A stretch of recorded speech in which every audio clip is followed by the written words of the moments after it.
सकाळपासून नागपुरात रिमझिम पाऊस होता, मात्र दुपारनंतर पावसाचा जोर जो आहे तो वाढल्याचं चित्र पाहायला मिळते आहे। एकंदर म्हणजे हवामान विभागाने सुद्धा विदर्भातील काही जिल्ह्यांमध्ये येलो अलर्ट तर काही जिल्ह्यांमध्ये रेड अलर्ट जाहीर केलेला आहे आणि त्यानुसार जर आपण बघितलं तर पावसाला आता दुपारनंतर सुरुवात झालेली आहे आणि आपण बघू शकतो की साधारण स्वरूपाचा पाऊस जो आहे तो कोसळताना दिसतो आहे। मात्र सकाळपासूनच पावसाळी वातावरण बनलेलं होतं, ढगाळ वातावरण पाहायला मिळत होतं।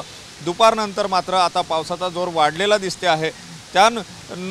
त्यामुळे आता हवामान विभागाने दिलेल्या अंदाजानुसार हा येलो अलर्ट जो आहे तो येलो अलर्ट मोठ्या पावसाचा राहील की काय अशा प्रकारची परिस्थिती निर्माण झालेली आहे। आणि एकंदर जर बघितलं तर वातावरण जे आहे ते कुठेतरी गारवा निर्माण करणारं वातावरण निर्माण झालेलं आहे आणि ढग जे आहे आकाश पूर्ण भरून असल्याचं चित्र सुद्धा पाहायला मिळते। महत्त्वाचं म्हणजे शेतीच्या दृष्टिकोनातून हा पाऊस फायद्याचा ठरण्याची शक्यता आहे। आज पोळ्याचा दिवस आहे आणि पोळ्याच्या दिवशी पाऊस हा शेतकऱ्यांना अपेक्षित असतो, त्याप्रमाणे आल्याचं चित्र पाहायला मिळते।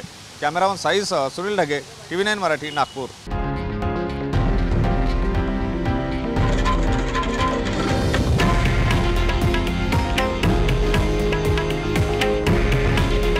हे आहे देशातील नंबर 1 न्यूज नेटवर्क आणि आपण पाहत आहात TV9 मराठी।